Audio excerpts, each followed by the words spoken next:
Period মেয়েদের স্বাস্থ্যের একটা নীরব সিগন্যাল। এটা নিয়ম মতো না হলে শরীর আসলে কিছু বলতে চায়, কিন্তু আমরা অনেকেই এটাকে হালকাভাবে নিই, আবার কেউ কেউ ভয় পেয়ে যাই। কেউ বলে স্ট্রেস থেকে, কেউ বলে খাবারের সমস্যা, কেউ বলে পিসিওএস। কিন্তু আসলে সত্যিটা কি? মাসিক অনিয়মিত হলে আসলে আপনি কি করবেন, কখন ডাক্তার দেখাবেন, আর কোন 5টি অভ্যাসেই শতকরা 75% মেয়ের পিরিয়ড ঠিক হয়ে যায়? চলুন আজকের ভিডিওতে আমরা এই জিনিসগুলো একটু সহজভাবে জানার চেষ্টা করি। মাসিক অনিয়মিত মানে আসলে কি? স্বাভাবিক পিরিয়ড সাইকেল সাধারণত 21 থেকে 35 দিনের মধ্যে হয়, আর যেটাকে অনিয়মিত ধরা হয় যদি প্রতি মাসে আপনার পিরিয়ড হওয়ার তারিখটা বদলে যায়। 21 দিনের কম অথবা 35 দিনের বেশি হয় আপনার পিরিয়ড সাইকেল। 2 থেকে 3 মাস যদি আপনার পিরিয়ড না আসে বা না দেখা যায়। 1 মাস কম অথবা 1 মাস বেশি হয়। পিরিয়ডের সময় যদি আপনার খুব বেশি রক্তপাত হয় অথবা খুব কম রক্তপাত হয়, এগুলো ইঙ্গিত দেয় আপনার শরীরে হরমোনের ভারসাম্যটা নষ্ট হচ্ছে। অনিয়মিত পিরিয়ডের সবচেয়ে সাধারণ 7টি কারণ। স্ট্রেস, অতিরিক্ত টেনশন কর্টিসল বাড়ায়, আপনার ওভারিগুলো সঠিকভাবে হরমোন তৈরি করতে পারে না, আর যে কারণে পিরিয়ডের সাইকেলটা নষ্ট হয়ে যায়।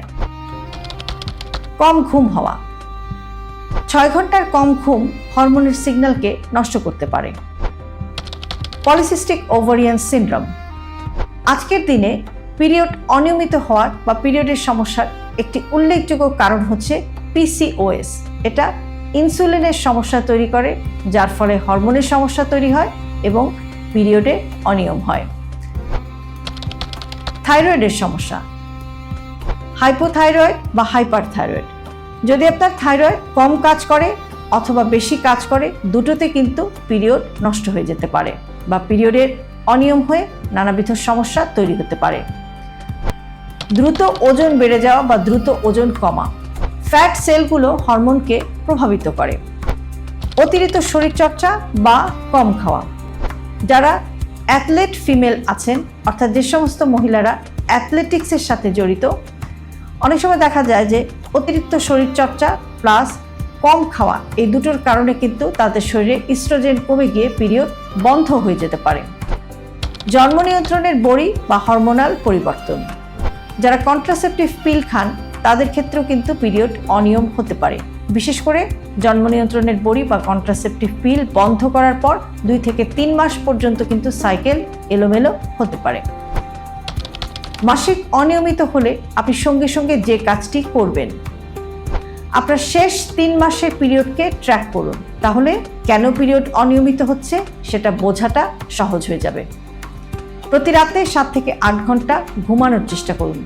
ঘুমই হরমোন ঠিক রাখার প্রথম শর্ত।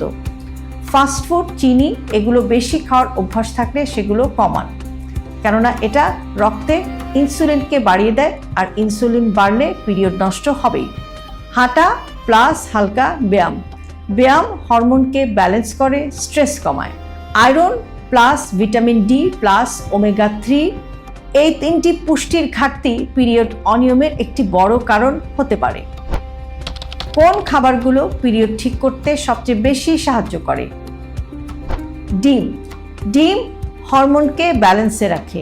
মাছ, বিশেষ করে ওমেগা 3 ফ্যাটি অ্যাসিড আছে এই ধরনের মাছ, এটাও খেতে হবে। খেজুর, কিশমিশ এদের মধ্যে থাকে আয়রন। বাদাম, আখরোট এদের মধ্যে থাকে হরমোন হেলদি ফ্যাট। সবুজ শাকসবজি এদের মধ্যে থাকে ফোলেট এবং আয়রন। টক দই, গ্রিক ইয়োগার্ট এরা গাট হেলথকে ভালো রাখে, হরমোনকে ব্যালেন্সে রাখে। সুতরাং এই খাবারগুলো আপনাকে নিয়মিতই খেতে হবে যদি আপনি আপনার পিরিয়ডটাকে ঠিক করতে চান। দিনে ছোট 2-3টা মিল বানিয়ে নিন, যেগুলোতে রাখুন বেশি বেশি প্রোটিন, ফাইবার এবং হেলদি ফ্যাট। মাসিক অনিয়মিত হলে যে কাজগুলো ভুলেও করবেন না। অতিরিক্ত চা বা কফি খাবেন না। দিনে একবেলা খাওয়া এটাও খুব খারাপ অভ্যাস। আপনাকে দিনের প্রধান 3টি মিলই কিন্তু খেতে হবে। ব্রেকফাস্ট, লাঞ্চ, ডিনার সবগুলো কিন্তু আপনাকে খেতে হবে, তবে পরিমিত পরিমাণে। রাত জাগার অভ্যাস থাকলে সেটাও বাদ দিতে হবে।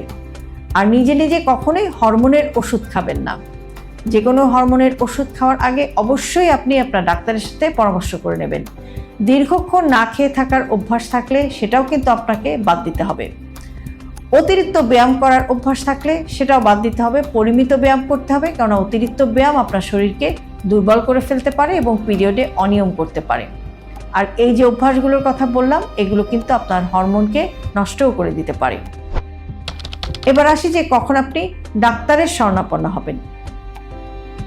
যদি দেখেন যে আপনার 2 থেকে 3 মাস পিরিয়ড বন্ধ আছে, পিরিয়ডের সময় আপনার অতিরিক্ত ব্যথা হচ্ছে অথবা খুব বেশি রক্তপাত হচ্ছে, কিংবা আপনি বেবি প্ল্যান করছেন বা গর্ভধারণের চিন্তা ভাবনা করছেন, যদি দেখেন যে আপনার ওজন খুব দ্রুত বেড়ে যাচ্ছে, আপনি পিসিওএস অথবা থাইরয়েডের মতো লক্ষণগুলো দেখতে পাচ্ছেন আপনার শরীরে, কিংবা যদি দেখেন যে আপনার মুখে হঠাৎ করে অতিরিক্ত লোম বা অতিরিক্ত ব্রণ, এগুলো যদি থাকে, তখন অবশ্যই কিন্তু আপনি ডাক্তারের সাথে কথা বলবেন এবং এ সমস্ত সিচুয়েশনে আপনার কিন্তু একটা থরো চেকআপ জরুরি।